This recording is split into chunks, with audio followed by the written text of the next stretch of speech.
Hi everyone, and thank you for watching. So in this video I'm going to talk about using that powerful other mind that most of us don't trust. You see, the mind, it tries to make everything very easy for us. And when I say the mind, I'm talking about the lower minds, not the direct conscious mind. And it does things like it judges people prematurely. It tries to finish the people's sentences or predict what someone's about to say. It even interprets dreams on a superficial level. It basically tries to make the unfamiliar familiar. It's very handy. It's good day to day when you're in the moment, but you miss out on a lot of bigger picture information that you're supposed to get. I'm talking like your intuition and even phenomena like ESP abilities, and it's part of what I'm talking about here.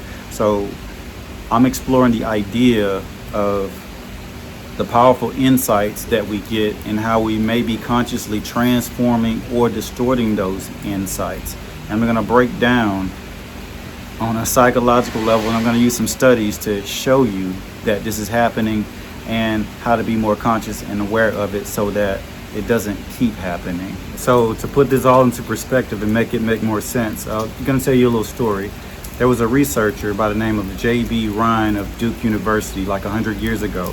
He ran some experiments where he basically he had cards and he had basic symbols that everyone knew what the symbols were, like very simple things like stars, triangles, circle, wavy line, things that most people have committed to memory. They don't have to think twice about it to remember them.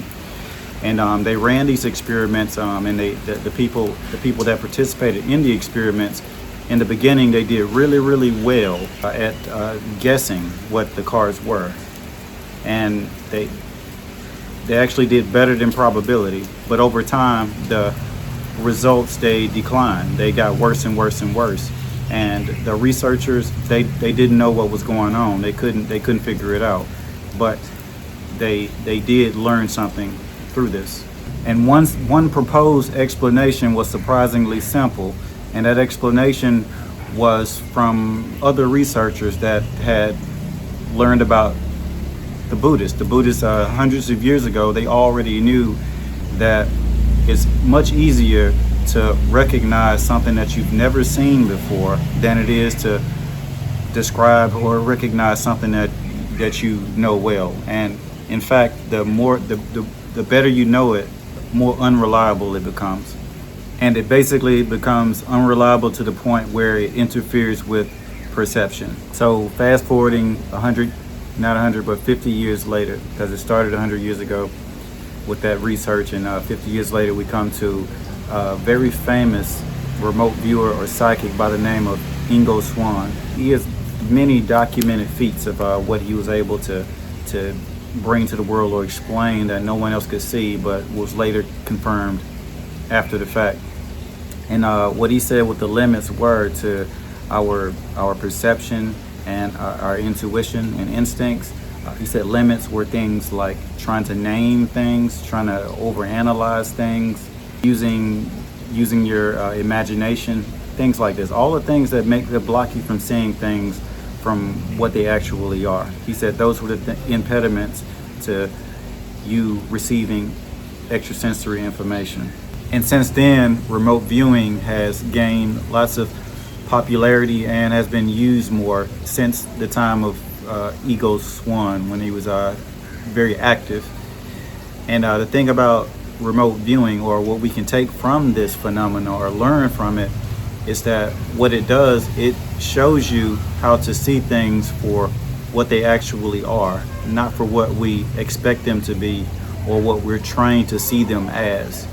And I think that's a very important thing to focus on when you're looking through your inner eye and trying to understand how your greater perceptions work.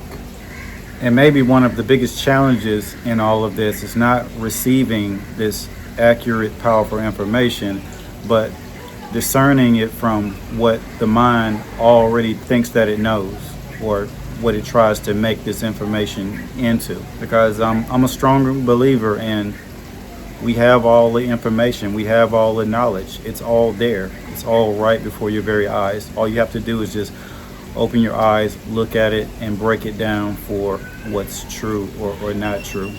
Everything you look at, there's information in that, and there's lots of answers depending on what questions that you have. So that's my video. I love and appreciate you. Thank you for watching, and I hope you enjoy. I love to hear what you think, feel, and know about the topic. Y'all have a great one out there. Take care. Bye.